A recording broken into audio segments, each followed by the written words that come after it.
Welcome back, ladies and gentlemen. My name is Joshsnipes, and if it's your first time checking the channel and you like tips and tricks, make sure to spawn peek the like button because it really helps out the video, helps out the channel a lot, lets me know that you guys really like the video. Without further ado though, today's video is going to be taking a look at questions from Siege Academy. Now, if you don't know what a Siege Academy is a subreddit where you, the viewer, someone who's not as experienced in the game, can go and ask a question. Now, normally the people who answer these questions are very experienced players. We got diamonds, champs, we got teachers, people like me, got other content creators that are answering questions on there also.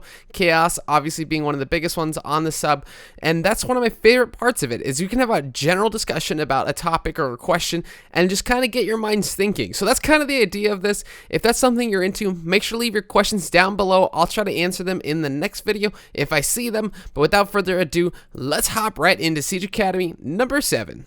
Now, question number 1 being why CSGO can spend months without new content while R6 really can't, and the players and the player base really can't go without that content. Now, one of the biggest examples I feel like of this is when we got Operation Health. Now, Operation Health, obviously the operations tend to be 3 months, 3 months and like some odd weeks, usually depending on anything, if anything gets delayed, but Operation Health was a great example of this. Operation Health didn't bring anything new. The whole idea was, hey, we're going to push the content back, let us sort of fix the game, and we're not going to give you guys any new content, but hopefully fixing the game will sort of help it out in the long run. And that was probably one of the best examples, because even watching Pro League, it was pretty stale. And by stale, I mean that we kind of saw the same takes. You saw a lot of the same operators being brought, a lot of the same plays kind of happening, the same strategies being brought. Now, I think one of the biggest things is that when it comes down to CSGO versus Rainbow Six Siege, CSGO sort of has a very linear way of playing, meaning you can't like go upstairs above a site and take it from up top or from down below the site. There's not that sort of vertical play, which I feel like sort of helps out CSGO in terms of keeping things simple. You have your gunfights, you win your ones, and you keep on going. Versus in Rainbow Six Siege and sort of Overwatch and League and all those kinds of games where we have abilities, every character has different abilities, you're going to eventually run into a problem where some characters need to be countered, or some characters need a different ability, or need to pair differently, or just some sort of change to be able to shift metas, because that's realistically how metas get shifted, is when new characters get brought into the game. Also, when you have new guns or guns get buffed or nerfed, that is also a very big piece of Rainbow Six Siege, because again, you're changing a lot of the game by just doing these simple nerfs and buffs, adding new stuff, maybe taking away certain abilities. These are all different things that can shift metas greatly depending on what it is. Also, if they think like a pick rate, like an operator's pick rate is too large or too small, they'll usually do some crazy shift to be able to sort of raise that. So retroactively changing the game allows it to not be stale, allows it to stay the same. But the thing is, with CSGO, I think CSGO really sort of thrives off of being, I don't want to say simple. Simple's the wrong word, but sort of there's not abilities. It's all about your gunplay. That's really all it is about. There's nothing more to it. It's how you win your ones and what strategies you sort of use to take sites. Versus Rainbow Six Siege, you have your gunfights, you have your strategies, you have the player abilities and operator abilities that sort of go into creating these strategies, and you sort of create new things that people might not have seen before. So introducing new operators, especially when we get them into Pro League after, say, 3 months, so after an operation has gone by, we get those operators. Those are all very impactful things for the game. It also allows us to sort of, it's a new game. It's not like CSGO where it's kind of tried and true and has always been there. This is a new game if you think about it. So I feel like doing all the work now will allow them to not have to put as much work later on as they keep perfecting this game more and more. Now, question number 2. Why do defenders have to defuse within the time limit, but attackers get to plant if the time runs out? Honestly, one of the biggest things to me is that it's a 7-second plant on ranked and comp. 7 seconds. So if a defender were able to get this sort of extra 7 seconds after the time limit, there wouldn't be too much of an advantage to holding the post plant. Because one of the biggest things is that there's a time where, let's say there's 6 seconds left on that post plant and then it's going to be defused. Well, the attackers don't have to watch it anymore and you've kind of done your job. versus when you're defending against attackers planting. When they have to get the plant down, you're stuck in that defuse position for 7 seconds. All you have to do as a defender is kill that person or down that person or somehow, some way get them off, like with an Echo or with an Ella. Either way, you're going to be able to use that to get them off the plant. And I think that part of it is a balancing thing where imagine if defenders were just able to get the last kill with 1 second left and get the plant and just defuse it. That wouldn't be very fun. I don't think that from a balancing aspect either, that would really work. And the same thing with CSGO. It's worked with CSGO for so long that I think that's why Rainbow Six Siege went with not giving an overtime sort of to the diffuser for the defenders. And I think that realistically right now, there's no reason to give them any extra time because the whole idea is that the defenders are supposed to hold down the site. If they can't hold down the site and the plant gets put down, then they have to retake. Most of the time, the odds of you retaking it is probably anywhere from 10 to 20% that you'll actually end up getting the retake and winning the round. Because I believe it was anywhere between 80 to 90% probability that if the attackers get the plant down, with that probability that you will win the round. 80 to 90%. So it's not really stacked for the defenders to win, and I think that that's the biggest thing because defenders start in the site. They don't have to get in the site. They don't have to open any walls to try to push on in. They just wait and wait for the attackers to come on in and try to hold it that way. So that's why I think that the defenders really don't need an overtime limit is because they already sort of have a lot of time. And if you can't prevent it from going down, then you don't deserve the overtime limit because you were the one who allowed it to go down. Because the attackers do have an overtime limit, but not the defenders. So I hope that kind of cleared up your question, and that's kind of my thoughts on it. Let me know if you guys think anything different down below.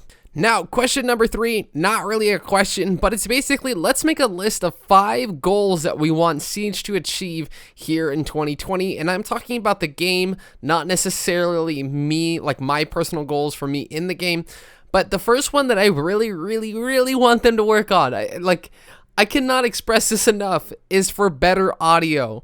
There's been so many times where I hear someone on my right side when they're really on my left side, or hear them above when they're really below. It seems like the sound propagation has kind of gotten a little wonky, and also there's a lot of times where you don't hear footsteps. I feel like that's been happening more and more, and I'm not really sure why. I don't even know if they understand that this is as big of a problem.